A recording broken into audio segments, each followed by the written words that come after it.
guys, today's recipe is going to feature oysters, otherwise known as aphrodisiacs.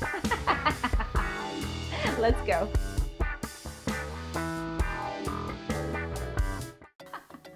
So oysters are on today's menu, and these gorgeous bivalves are shellfish that you either love or not so much. I happen to love them thanks to my dad, who introduced these to me and my sisters when we were just kids.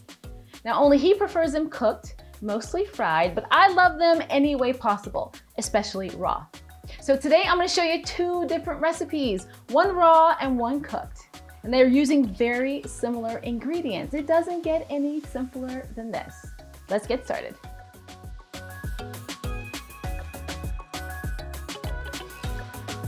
Okay guys, let's start cooking. We're gonna start with our raw recipe. And I'm gonna make a classic mignonette sauce. Why bother making a classic sauce? Because a lot of people don't know how to make it, and it's really, really simple. We're gonna start with some shallot. Looks like this. It's kind of a cross between an onion and a garlic. Really great mild flavor though. So not too overpowering. We're gonna chop it up. It's gonna look just like that. And then we're gonna use some red wine vinegar, an ingredient you probably already have in your pantry. Gonna add a little bit of this. And I actually do have a little bit of a twist on this. I'm gonna add a little bit of crushed red pepper, a little bit of black pepper, and some fresh thyme. Then we're just gonna slurp those down and enjoy them just like I like them. I promise you, if you don't like raw oysters, guys, by today, I think you'll get a little bit more comfortable with it. That's my hope.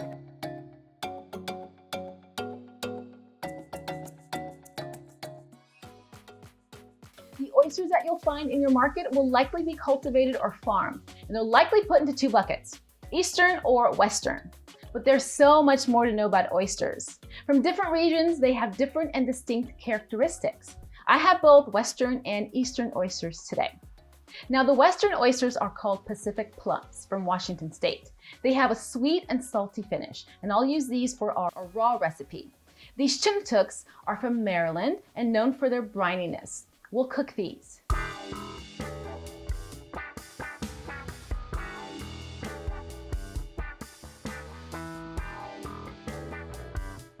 Now for our cooked oyster, things are a little bit different. We're gonna omit the red wine vinegar and we're gonna substitute that for a little bit of ghee. This is clarified butter that I've made in my own kitchen. It's got a little sliver of orange peel just to give it a little bit of pop. And I really enjoy making my own ghee. We're gonna add this to the oysters, get them on the grill, get them nice and toasty, and they're going to be fantastic. So let's get this started and I'll show you how to get this done.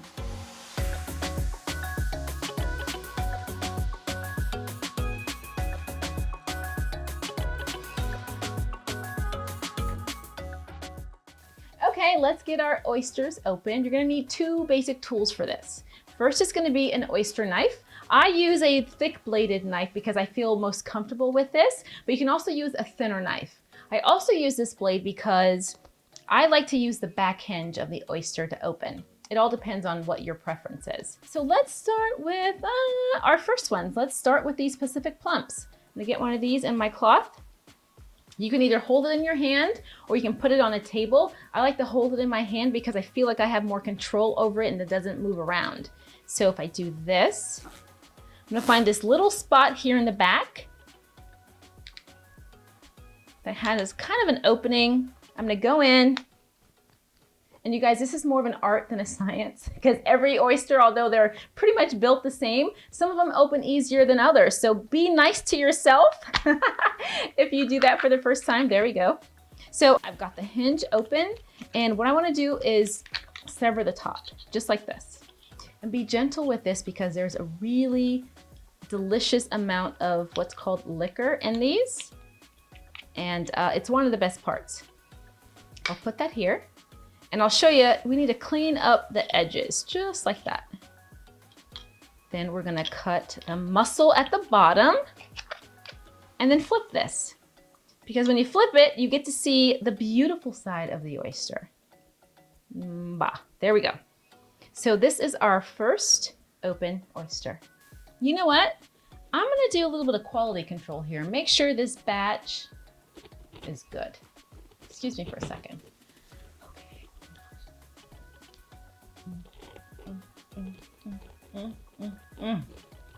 Oh my gosh.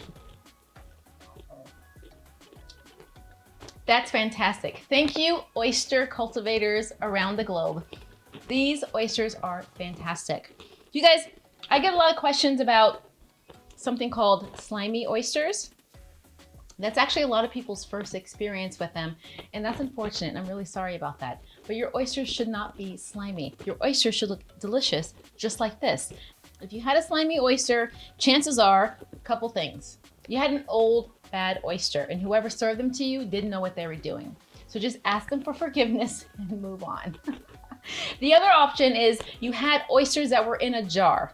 And oysters in a jar aren't fresh just like this. Those are designed mostly for like pan roast or fried oysters. If you try to eat that raw, yeah, you probably had a bad experience. Those are still good, but you can't eat those raw. So please try my recipe. Try them fresh, straight out of the shell within a couple of days, and I think it will change your life. Okay, enough about that. Let's get these dressed. One of these is going on the grill. The other one we're just gonna eat as is, just like I did. And if I'm lucky, I'm gonna have enough to last us until the end. Okay, let's get these dressed.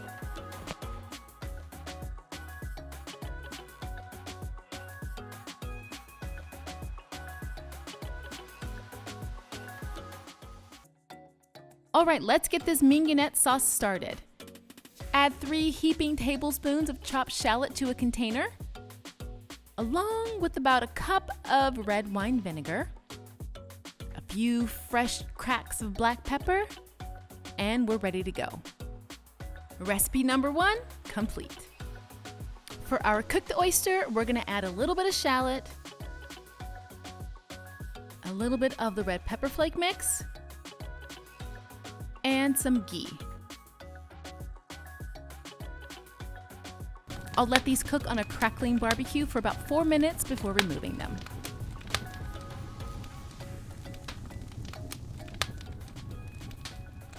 These oysters will be piping hot, so be sure to use a pair of tongs to remove them from the grill. Okay guys, the moment we've all been waiting for. Well, the moment you've been waiting for, because I've been snacking on these the whole time. We've got 2 different oysters here. I hope I've convinced you that this is a simple process that you can do at home in under 15 minutes using really sustainable seafood. Got that part?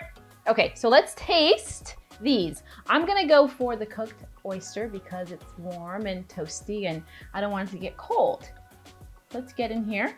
You can already tell the texture is a little bit different. It's firmer.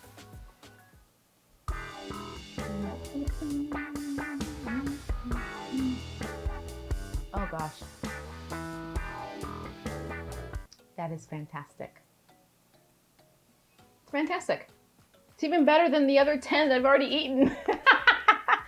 That's a gorgeous oyster. It's firm. That red pepper flake really gives it this nice pop that I get at the end of eating it. Really, really delicious oyster, you guys. Fantastic. You gotta try this one. If you don't like raw oysters, that is the one for you. As expected. I want to point out that I love to serve my oysters with a nice crisp white wine, and this version from Spain is fantastic. Under 20 bucks and super, super delicious.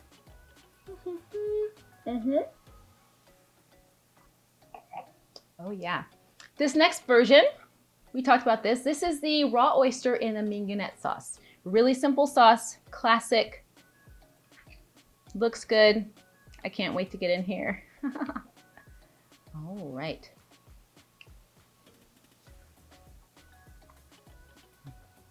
Oh gosh. Yes, fantastic. Crisp, bright, briny, flavorful, very, very clean. The mignonette sauce just adds a little bit of seasoning, not too much. Perfect, perfect, perfect. Oh my God, guys, we're done with our oyster recipe. I hope you found this to be exactly what I promised. Simple, under 15 minutes, sustainable, and super, super delicious. If you are not a fan of raw oysters, please try my cooked version. I think it's gonna knock your socks off. Also, if you have a sustainable seafood recipe that can be made in 15 minutes thereabout, please send it my way and I may include it in my series. Thank you so much, and I'll see you next time. I'm gonna finish the rest of those oysters.